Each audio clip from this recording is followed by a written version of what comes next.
What up guys, I'd like to discuss figure customization. So it's something that I thought was common sense, but I guess it's not. Watching a lot of videos where people review figures, they complain about shortcomings or it's like a big deal. I just realized as a kid, my favorite tools were matches or a lighter and awl. I don't have the exact one I had, but essentially this was the tool I had. Nobody was there to tell me how to use tool. I found one and I really liked it because you could poke and drill holes in it. That's how I was doing it. And a pair of pliers. So from the very beginning, I remember some figures that the weapon would not sit very well. And I started to customize them. So let's take an example is, for example, hit and run. So he had this Colt rifle, which was chambered in a different caliber than the standard M16, so it looks like maybe a 45. Very long grip, and in stock condition, you could place it, and it was decent. Now, on a lot of figures, it was not the case. So, for example, here I'm going to take Snake Eyes, and this is the best example.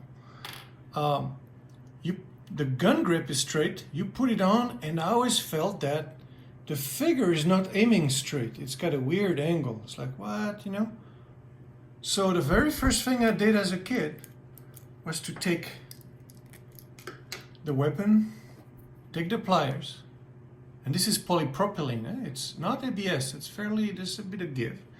And I would squeeze, and here, I'll show you. So here I've got both. And this is what I would do. I would sometimes pinch the grip if it was too thick, but most I would give it an angle. What does that do? Well, let's check it out. So on a standard figurine, because of the molding, the gun was at an angle. Now, how is it aiming? So let's say, here's his head, line of sight, and the weapon is crooked to the left instead of going straight. Now, if I put the modified gun, aha! Now we were getting, there was like, see that? Now he could aim. Again, putting the stock weapon. Yeah, how do you aim? You see, like it's not working. So this was a simple mod. And all it took is pliers and squeeze. Needle nose would work best, of course. And just induce it gentle. Now, eventually I gained some experience doing it, and I might have destroyed some weapons accidentally. But the key is sometimes with a knife I would cut the trigger guard so the trigger guard would let the hand away. Let's see, on this one I didn't do it. But yeah, I can show it to you live here. I can do. So separate the trigger at the base, where the grip is. So now the reason I was doing this is that so that you could push the gun further deep and the trigger would be out of the way. On this one, it's not a good example, but you understand what I mean. Now, let's go back to Snake Eyes. So our beloved hooded Cobra Commander 788 is making all these reviews, but I feel that, I like to find solutions rather than just dwell on shortcomings. So this guy, I remember buying it. I did not know if it was a Joe. It looked like he could be a bad guy as well. And the French-Dutch card called him as what translated as Rattlesnake. And he looks dark in a sense. This is not the Snake Eyes good guy. It's cool. It's a good guy. So he had this thing that I immediately understood. This is a blowgun. Okay, let's see how it fits in it. Okay. So he hit. Oh, so the grip angle is wrong. Again, kudos to my man Mark Pennington for designing this. And he says that the favorite part of this action figure was the blowgun. He didn't care about Snake Eyes, but he liked the gun. This is on 3D Joe's. Shout out to Carson Metaxas and 3djoes.com that has a lot of tremendous history about the Joe creative team and the designs. So, yeah, so we know what it's like, and it's like, okay, let's put on the mouth. So the curvature on the mouthpiece is wrong too. It looks like he would go like this. Now I know somebody's saying he's wearing a hood, is gonna leak. I've seen some ninja movies when they use blowguns, they do not open. There's some loss of air, but you can still do it. Anyway, so the curvature would look like he would fit like this. The grip is wrong. So what did I do as a kid? Same thing. Grab those, Oh, and by the way, look at this. This is how I stored it. So I took a file. This doesn't cost money. It's something they could have done. So I took a file and cut a very clean groove here in the backpack so that the blowgun fits in the back and you can carry it. There you go. All right, now let's look at how this weapon was customized. So the grip was squeezed. So sometimes I would go in multiple times. And the beauty of polypropylene is it's got memory. You can shape it. Sometimes you could straighten it. You could go back to where you were. It's semi-permanent, let's call it. So there's a bit of give. It's not like ABS when you bend it one way and this is it. So I don't know if you can see it here. I rotated the mouthpiece. The grip was squished. Okay. Aha, see how he holds it? Aha! Look at that.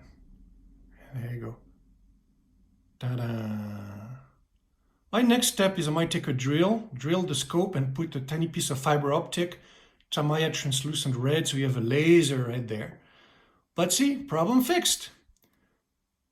And it's great. So this is as a kid, I remember I was very careless in a sense that I would modify the weapon without any fear. There was not such thing as being OCD, having a collector mind and being afraid of messing up the value of the figure, whatnot. So the other thing too is when I was a kid, this figure did not have the, I had a factory error. Mine had just a hole that was similar to the nunchuks. So I duplicated that because I liked how I could hook the multiple parts. It's not a nunchuk, by the way, there's another term, I forgot what it is. But how the Uzi could hook up on things. So here's another mod I did is, Snake Eye's chest has a lot of meat there because of molding draft, you know. So I just drilled a hole there and could have his Uzi there. There you go. So these are the kind of mods. Snake Eye's great figure. Another thing that bothered me a lot was in the 90s they started to have a big wrestler stance. It's cool, huh? Yeah, except I don't like playing with wrestling figures. And it doesn't fit in a lot of vehicles, you know, like narrow hatches and whatnot. So take the figure apart, or a knife, a lot of patience. And what I would do is this, is essentially I would carve the armpits. When you separate the torso half, sometimes you can tell there's a lot of thickness, so it's safe to grind. If it's thin, you can't. But okay, so here's the difference. Here's our undertow, and this guy, see? So I like this a lot better. Same with Cobra Commander. This one, I love this figure, but you could not put in any vehicles. See here, he's got a customized weapon grip here, so he can actually aim. See that? Aha! Oh, look at this, I even customized. So I would often take a push pin, heat it up on a candle, and make a hole. So it look good. So same story here, right? The armpits have been treated. You can smooth those up, you can do a good job, but it enables me to put these guys in the vehicles. There you go. Same thing with this guy. You know, there you go. The stock one cannot do that at all. And then on this one here, I did not go on the armpits. I just went on the arms. There was some excess meat, so see I sanded it. So you can tell it's matte, it's not gloss, but using solvent or by polishing with sandpaper, you can give it the same treatment. Now, Snake Eyes, let's talk about launchers. This was Red Star, I think. So what I did as a kid is I cut the missile and I put in a pencil sharpener to make it really sharp. And then I would use a lollipop stick to push it in and you would poke. And I liked I could poke paper with it, it was fun. And here was a simple mod is I was not happy with the power of the launcher. So what I would do is I would cut the notch higher. So I think the stock notch is at the bottom. And by cutting a notch higher, it means you have more preload. And then this thing shoots across, you know, like across the bed, and it was fun. Now let's go back to hit and run. So I did not like that he was using a different caliber than M16. So what did I do? I pinched the magazine with the pliers, pinched, massaged it, cut it, and I was able to shape it so it would look like 5.56 NATO standard ammunition. Oh, I also trimmed the back because I didn't like it, and I modified the grip a little bit, squeezed it, shortened it so it looks more realistic proportion-wise. So on the one I had as a kid, I actually cut was it Snake Eyes silencer or Shockwave and hollowed it out so you could insert the silencer, remove it. It was a different time. I was redoing some fun things there. Now, hit and run, what bothered me was this. There was two modes to play with him. One was to loosen the rope, snake it through his buckle here, and he would be great at playing climbing, and he would always be, but then when he's running around, he's got his backpack with him all the time. And then remove the grappling hook, and then you could play like this. So here's a solution I did here. So this is a recent solution. Is I laser cut a black nylon carabiner, and it sits there. So now, when I want to play on climbing, I just feed the wire through the clip. And there you go, now he's on the clip. And when I want to remove it, just find the opening on the carabiner and pull it out. So it's a simple fix, and yes, I initially did it with brass, but I tried to avoid metal because I like the plastic feel of the toys. So just using a plastic nylon, because nylon is strong, black, so it fits in. And it's a nice way to put it together. Now, Dipsix, yeah, I thought about painting it as a kid. I said, I understand what this is. This is like deep sea, like, underwater welding stuff. It's cool. But how it poured out. There we go. So cut some acrylic or polycarbonate glass. Carefully dremeled it out, wedged it in. There's no glue, it's just like wedged it in, that maybe a tiny bit of super glue, because the danger of super glue is going to fog up or make some nasty mess on the edges. But look at that. I like how I can see his face. This is like on the file card. Great. Now the gun, I have issues with this gun. I know it's like some kind of thing, so same thing. I shipped the pad. See, like you can hold it closer. It's just a preference.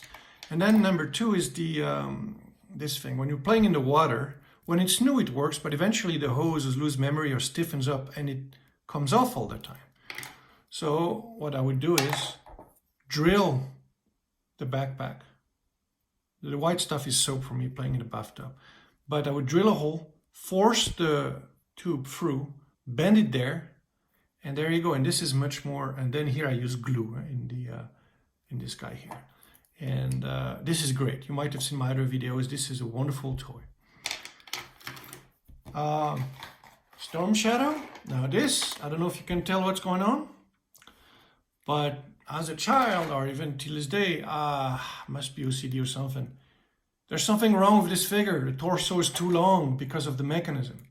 So I don't know if you can tell in this one, but I customized it. I removed a few millimeters of the torso. So he's got what is in my eyes a proper torso length. So he's not as tall as he used to be, awkward. He's got the same height. I also disabled the mechanism. So it's just a loose figure, which I think is cool. You're not going to pose it, but it doesn't have the ratchet. And another thing I've done too, I want to play with it. I want to have it as an action figure. I dremeled the top of the knife on the thigh so that the leg can move, because in stock trim, this leg is impeded by this detail. The sculpting is not functional because it prohibits moving the leg nicely out there. So there you have it. There's some wackier things I've done, such as as a kid, I used to hollow out these guys. It was very difficult because if the drill was was wandering, then it would be messed up. I got lucky as a kid to drill one cleanly through, and then I could feed the little missiles through. However, the end is too thin, so on this one I messed up. It was slightly off, and then it was paper thin, so I put an aluminum tube. It's another project to put caps or something there, but there's a lot of meat, and so it'd be cool to have something there. I love this figure, but just I need to have a hole. There you go. Oh, last one. Oh yeah. So on some figures, the weapon doesn't fit, and if you force it, it cracks.